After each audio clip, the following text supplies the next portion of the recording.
Hi friends, episode 8 का start होता है चीफ के साथ। वो आती है सांगवांग के पास और उसका मुंह दबाकर चुप रहने के लिए कहती है। चीफ कहती है कि मुझे तुम्हारी ज़रूरत है, एक काम है जो मैं अकेले नहीं कर सकती, मुझे तुम्हारा हेल्प चाहिए। फिर सीन दिखाया जाता है जहाँ पर एपिसोड 7 एंड हुआ था। आर्मी जाता है सर्जन थाक के पास। उस टाइम सर्जन थाक ठीक लग रहे होते हैं और आर्मी से पूछते हैं इस टाइम आना कैसे हुआ, कहो क्या बात है। आर्मी बताता है कि बिजली का जाना इत्तेफाक नहीं था, किसी ने जानबूझकर तार काट दिया था। सर्जन थाक भी सोचते हैं भला ऐसा कोई क्यों करेगा। फिर उन्हें वहाँ पर एक रिंग गिरी हुई दिखती है जो कि चीफ की बेटी की होती है। फिर सीन दिखाया जाता है चीफ और सांगवांग का। सांगवांग कहता है चीफ आप मुझे यहाँ क्यों लेकर आई। चीफ सांगवांग को एक मैप दिखाकर कहती है ये लिविंग एरिया है और इसे बड़ा किया जा सकता है, वैसे सर्जन थाक मुझे ये करने नहीं देंगे। सांगवांग पूछता है क्यों। चीफ कहती है फिर सिम्टम वाले लोगों को छुपने के लिए और जगह मिल जाएगा। सांगवांग कहता है मैं सबको बता दूंगा। चीफ कहती है तुम किसे बताओगे, क्रोपटून को या सर्जन थाक को। चीफ कहती है कहीं तुम में तो सिम्टम नहीं ना है मॉन्स्टर का, और वो जाती है और सांगवांग के हाथ पर एक कट मार देती है। जैसे कि हमें तो पता ही है सांगवांग में भी मॉन्स्टर का सिम्टम आने लगा है और उसका घाव अपने आप भर जाता है। चीफ उसे वहाँ पर छोड़कर वहाँ से निकल जाती है। सीन शिफ्ट होता है। दो आर्मी जाते हैं चीफ की बेटी के पास और उसे उठा के पूछने लगते हैं ये रिंग तुम्हारी है। वो उस रिंग को देखती है और कहती है नहीं ये रिंग मेरी नहीं है। वो दोनों उसे उठाकर सर्जन थाक के पास ले जाने लगते हैं। तब तक वहाँ पर एक औरत आती है और कहती है कि सांगवांग नहीं मिल रहा है, वो तो अकेले वॉशरूम भी नहीं जाता है। आर्मी कहता है उसे ढूंढो, नहीं मिलता है तो हमें खबर करो, और वो चीफ की बेटी को लेकर सर्जन थाक के पास पहुँचते हैं।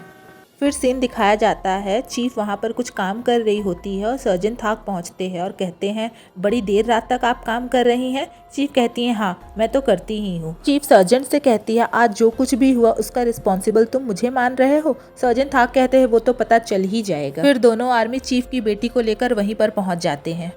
फिर सर्जन थाक बताता है चीफ को कि ये देखो तुम्हारी बेटी की रिंग है जो मुझे वहाँ पर गिरी हुई मिली। चीफ अपने बेटी को खींचकर एक थप्पड़ मारती है। सर्जन थाक पूछता है चीफ से क्या आपको इसके बारे में पता था। चीफ कहती है नहीं मुझे इसके बारे में कुछ नहीं पता था। उसकी बेटी चिल्लाते रहती है, कहती है माँ आप मेरे साथ ऐसा क्यों कर रही हैं, आप बता क्यों नहीं देती। बट चीफ वहाँ से चली जाती है। फ्रेंड्स स्वीट होम सीज़न 2 का सारा ही एपिसोड 1 घंटे के ऊपर का है। मैं आप लोगों को सब कुछ इन शॉर्ट में समझाने का कोशिश कर रही हूँ। आई होप इस वीडियो का वॉइस क्लियर है। अगर वीडियो पसंद आ रहा हो तो प्लीज़ सब्सक्राइब एंड लाइक करिए। फिर सीन दिखाया जाता है जहाँ पे सांगवांग अकेला बंद रहता है और वो बहुत डर रहा होता है। फिर चीफ वहाँ पर आती है। सांगवांग कहता है आप आ गई, मैं सोचा था आप नहीं आऊँगी। चीफ कहती है मैं कहकर गई थी ना तो मैं ज़रूर आती। सांगवांग कहता है मैं माफ़ी चाहता हूँ आप पर भरोसा नहीं करने के लिए।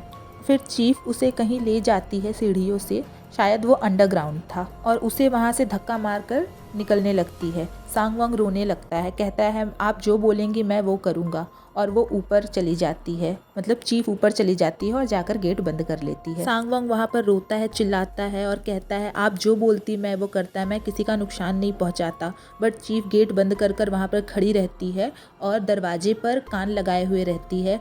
जैसे हम लोग को पता चलता है कि अब सांगवांग वहाँ पे मॉन्स्टर बन रहा है, क्योंकि गुर्राने की आवाज़ आ रही थी अब अंदर से। फिर सीन दिखाया जाता है आर्मीज जहाँ योंगसोक को ढूंढने पहुंचे होते हैं। सर्जन कहता है रेडियो चेक करो, योंगसोक की लोकेशन यही है ना। ये आर्मी कहता है कुछ दिखाई नहीं दे रहा है, क्या यही सही जगह है ना, कहीं सर्जन थाक ने कोई गलती तो नहीं की। और कहता है बेवजह ही हम लोग यहाँ मरने आ गए हैं। सर्जन उसे धक्का देता है और कहता है मैं यहाँ तुम्हारे लिए भी आता, हम सब एक फैमिली है ना। वो कहता है माफ़ कीजिए, मैंने अपने डर को खुद पर हावी होने दिया। ये आर्मी सर्जन किम से कहता है यहाँ सिग्नल काफ़ी वीक है, शायद मॉन्स्टर की वजह से, और वो छुप रहे हैं।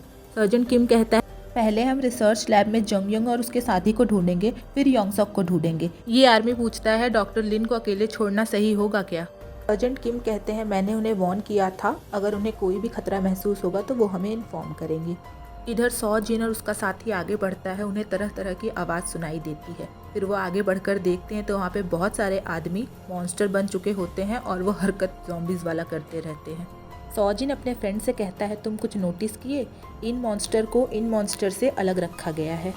मतलब वहाँ पर एक दीवार था जिसके इस साइड थोड़े मॉन्स्टर थे और उस साइड थोड़े मॉन्स्टर थे। वो लोग आपस में बात कर ही रहे होते हैं कि तब तक एक मॉन्स्टर सर्जन का पैर पकड़ लेता है। फिर दोनों आर्मी गन फायर करते हैं और बच जाते हैं। तब तक वहाँ पर एक इंसान आता है और आदमी आर्मीज को कहता है सेफ जगह चलने के लिए क्योंकि मॉन्स्टर फिर आ सकता है। आई डोंट नो हाउ ये आदमी इतने क्योस वाले जगह में भी इतना वेल ड्रेस्ड होता है।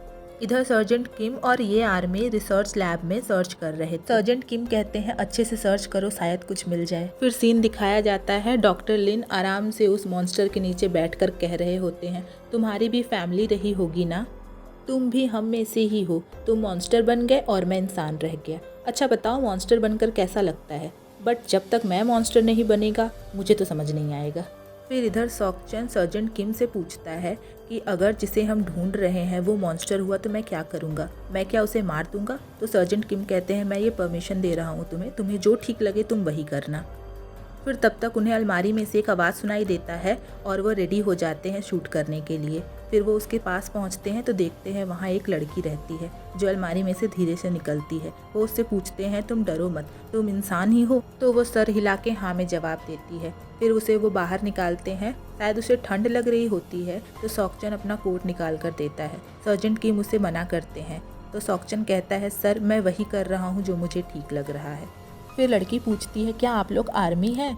तो वो बोलता है नहीं, अब तो आर्मी नहीं हूँ, पहले था, अब तो बस सर्वाइवर हूँ। सॉकचन उस लड़की से पूछता है क्या तुम मेरे जैसा एक आदमी को और देखी हो जो यहाँ पर रहता है? वो हाँ में सिर हिलाती है और सीन शिफ्ट हो जाता है। यहाँ हम देखते हैं ये आर्मी युनहो युनसू फायर फाइटर को लेकर शायद एक हॉस्पिटल की तरफ भाग रहे होते हैं क्योंकि ये बुरी तरह जख्मी होती है। आर्मी कहता है इसे ऑक्सीजन की कमी है, जाता है और एक ऑक्सीजन सिलेंडर लेकर आता है बट उसमें ऑक्सीजन नहीं होता है। यूनो कहती है अब क्या होगा। वो जाती है फायर फाइटर के पास और उसे पैट करने लगती है। इधर सीन दिखाया जाता है, ये लड़की अपने बॉस से या फिर जो भी उसका पापा रहता है उससे कहती है कि मुझे वो लोग अच्छे लग रहे थे, उन लोगों में एक नई जान थी, उन लोगों के चेहरे पर चमक थी। कहती है मैं तो अंदर से बिल्कुल खोखली हो गई हूँ, मुझे तो जीने का मन ही नहीं करता है। वो आदमी कहता है तुम्हारे अंदर कोई लालच नहीं है इसलिए तुम कभी मॉन्स्टर नहीं बनोगी। और फिर से सीन शिफ्ट होता है फायर फाइटर के पास। यहाँ बैठकर लोग बात करते हैं। यूनो युनसू से कहती है थैंक यू दोबारा मेरे पास लौट कर आने के लिए। युनसू भी स्टेडियम के लोगों के बारे में पूछता है। यूनो बताती है जो मर गया था। वो ये भी बताती है कि जीसू मर गई है। यूनो अपने भाई का लेटर दिखा के युनसू से पूछती है तुम ही वो आखिरी इंसान थे जो मेरे भाई के साथ थे, तुम्हें मेरे भाई के बारे में पता है वो कहाँ है? युनसू कुछ कहता नहीं है और बाहर निकल जाता है।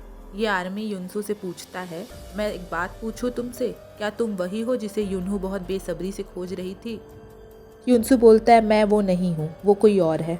फिर युनसू वहाँ से जाने लगता है। आर्मी कहता है तुम कहाँ जा रहे हो, फायर फाइटर को तुम्हारी ज़रूरत है।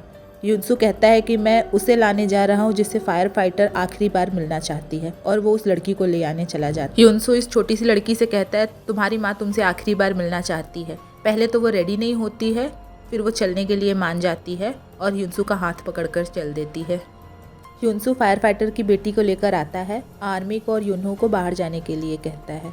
फायर फाइटर अपनी बेटी से कहती है आई एम सॉरी और इतना कहकर ही वो मरने ही लगती है। तब तक उसकी बेटी उसका हाथ पकड़ती है।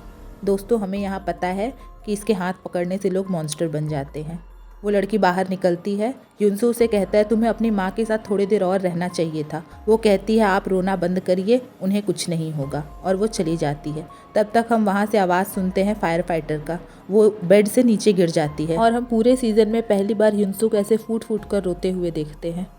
सबको लगता है कि फायर फाइटर मर गई है। तब तक फायर फाइटर का बॉडी अकड़ने लगता है और हम देखते हैं कि फायर फाइटर मॉन्स्टर बनने लगती है। देखते ही देखते उसका आधा बॉडी मॉन्स्टर बन जाता है और वो अटैक करने के लिए उठती है। लेकिन जब वो अटैक करने जाती है तो उसका जो बॉडी मॉन्स्टर नहीं बना होता है वो उस हाथ को रोक लेता है। यूनो उसे मारने जाती है, युनसू रोकता है। यूनो कहती है वो मॉन्स्टर है। इतने में ही फायर फाइटर युक्युंग फिर से अटैक करना स्टार्ट कर देती है। युनसू का भी एक हाथ विंग बन जाता है और वो भी उससे लड़ने लगता है। युनसू समझ जाता है, जैसे उसकी बेटी युनसू का हाथ पकड़ी होती है यहाँ आने के लिए, उसे समझ आ जाता है कि वो वैसे ही फायर फाइटर का भी हाथ पकड़ती है और फायर फाइटर मरने के बाद मॉन्स्टर बन जाती है। फिर युनसू को सारा फ्लैशबैक आता है फायर फाइटर का, कैसे वो अपने बेटी को जन्म देती है, उसकी बेटी मॉन्स्टर बनती है। वो बार बार अपनी लड़की को मारना चाहती थी बट वो मार नहीं पाती है। फायर फाइटर का सारा अच्छा पल बुरा पल युनसू याद करता है।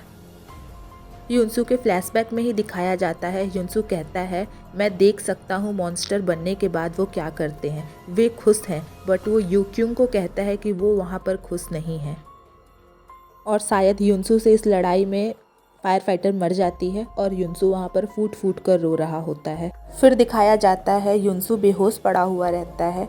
युनहो इस आर्मी को कहती है तुम स्टेडियम लौट जाओ।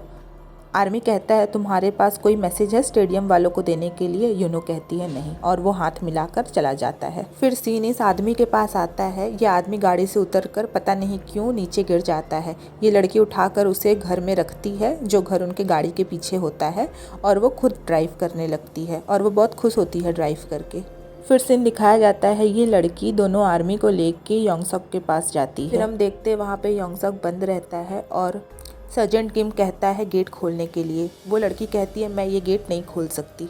सर्जेंट किम उस लड़की से पूछता है तो तुम्हारे तरह यहाँ पर और भी सर्वाइवर होंगे ना। लड़की हाँ में सिर हिलाती है। तो वो कहता है कि मुझे उनके पास लेकर चलो। लड़की रेडी हो जाती है। सर्जेंट किम सॉकचन को कहते हैं तुम यहीं पर रहो और वो उस लड़की के साथ चले जाते हैं।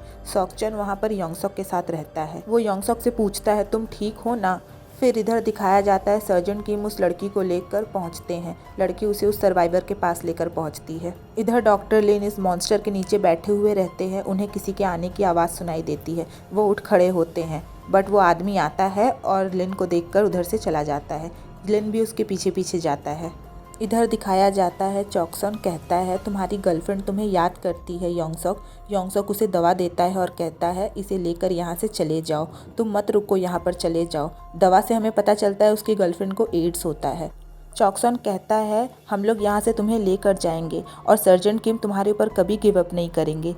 योंगसक रोते रोते बोलता है कि यहाँ से तुम चले जाओ, ये सारे मॉन्स्टर इसी लैब में बनाया गया है। और इस सीज़न में यहाँ पर एक बहुत बड़ी बात का खुलासा होता है। वो लड़की सर्जेंट किम को इस आदमी के पास लेकर पहुँचती है। सर्जेंट किम कहता है मुझे अपने आर्मी को ले जाने दो, मैं यहाँ पर किसी को कुछ हार्म नहीं करूँगा। ये आदमी कहता है मैं नहीं ले जाने दे सकता, यहाँ का अपना कुछ उसूल है। सर्जेंट किम कहता है मुझे कोई इंटरेस्ट नहीं है इन सब में, बस मुझे ले जाने दो। इधर दिखाया जाता है सौ, जिन और मिन इस कमरे में बंद है। उन्हें एक जगह एक वार्निंग का साइन दिखाई देता है। उसके अंदर से हंसने का और रोने का आवाज़ आ रहा होता है। वो लोग उस पर गोली बरसाने लगते हैं और अंदर जाकर झांकते हैं तो ऊपर से एक मॉन्स्टर आता है और इस आर्मी पर अटैक कर देता है और देखते ही देखते इस आर्मी के सामने इसका साथी मर जाता है। फिर सर्जेंट किम के पास का सीन दिखाया जाता है। वो उस आदमी को कहते हैं कि मुझे मेरे आर्मी को ले जाने दो। उस आदमी के नहीं मानने पर सर्जेंट किम उसके हाथ में एक गोली मार देते हैं। फिर उस आदमी उस लड़की को कहता है और वो लड़की तुरंत मॉन्स्टर में तब्दील हो जाती है और वो सर्जेंट किम पर अटैक कर देती है। सॉकचन को पता चलता है कि यहाँ पर ही मॉन्स्टर बने हैं, तो वो सर्जेंट किम को बचाने के लिए आते ही रहता है। तब तक ये मॉन्स्टर उस पर हमला कर देता है। इधर डॉक्टर लिन को दिखाया जाता है। वो उस आदमी के पीछे पीछे जाते रहते हैं। डॉक्टर लिन जिसका पीछा कर रहा था वो आदमी यही था। और इधर दिखाया जाता है युनसू होश में आता है। युनू उसकी तरफ बढ़ती है तो युनसू का आँख देखकर वो थोड़ा डर जाती है। युनसू उसकी तरफ आगे बढ़ता है तो वो उसके में कुछ अनयूजुअल देखती है और वो एक वहाँ पर पड़ा हुआ डंडा उठा लेती है। युनसू कहता है तुम मुझे इससे मारोगी। युनू कहती है युनसू को वापस लाओ। वो कहता है मैं युनसू ही हूँ। वो कहती है नहीं तुम युनसू नहीं हो, मुझे मेरा युनसू चाहिए। तो वो कहता है तुम्हारे कहने का मतलब वो कमज़ोर युनसू। युनू कहती है हाँ मुझे वही चाहिए। और सीन शिफ्ट हो जाता है। इस सीज़न में ये आदमी बड़े देर बाद दिखता है। इसे आप पहचान रहे हैं ना, ये वही है जो ग्रीन हाउस में था, बट इसके बॉडी के अंदर ये नहीं है। इसके बॉडी के अंदर वो स्पेशल इन्फेक्टी है। और डॉक्टर लिन को कहता है I am glad that we meet again. मैं कब से इंतज़ार कर रहा था आपके आने का और मुझे पता था आप ज़रूर आएंगे। फिर सीन फ्लैशबैक में जाता है और डॉक्टर लिन सोचते हैं कैसे वो एक आदमी का हाथ काटते हैं, उसका ब्लड सैंपल लेकर उसको MH1 नाम देते हैं। फिर डॉक्टर लिन आगे बढ़ते हैं और ये आदमी कहता है देखिए आपका पहला सब्जेक्ट आपको तो अच्छे से याद होगा ना, नानसान वोंग। वो एक शीशे में बंद होता है जिसमें एक लिक्विड भरा होता है और ये आदमी किसी चीज़ से मारकर वो शीशा तोड़ देता है। वो सारा लिक्विड डॉक्टर लिन के ऊपर आ जाता है। लिक्विड उनके ऊपर गिरने की वजह से वो ज़मीन पर गिर जाते हैं और वो देखते हैं उनके बगल में उनका पहला सब्जेक्ट नानसान वोंग भी पड़ा हुआ होता है। फिर इस मॉन्स्टर के अंदर से पूरे वाइट लिक्विड में डिप्ट कोई गिरता है। वो ज़मीन पे गिरता है और उठता है और उठकर चलने लगता है। आप पहचान पाए ये कौन है? ये युनू का भाई है जिसे युनू पूरे सीज़न में खोज रही थी। यहीं पर इस सीज़न का एंड होता है। अब तो हमें ये पता चल जाता है कि ये सारे मॉन्स्टर इसी लैब के एक्सपेरिमेंट थे, बट इसके बाद क्या होता है इसके लिए हमें नेक्स्ट सीज़न तक रुकना पड़ेगा। वीडियो पसंद आया हो तो प्लीज़ सब्सक्राइब एंड लाइक करिएगा। मैं सोच रही थी next series money heist character Berlin को एक्सप्लेन करने के लिए, और अगर आप लोगों का कोई अदर डिमांड है तो please let me know in the comment. तब तक के लिए बाय।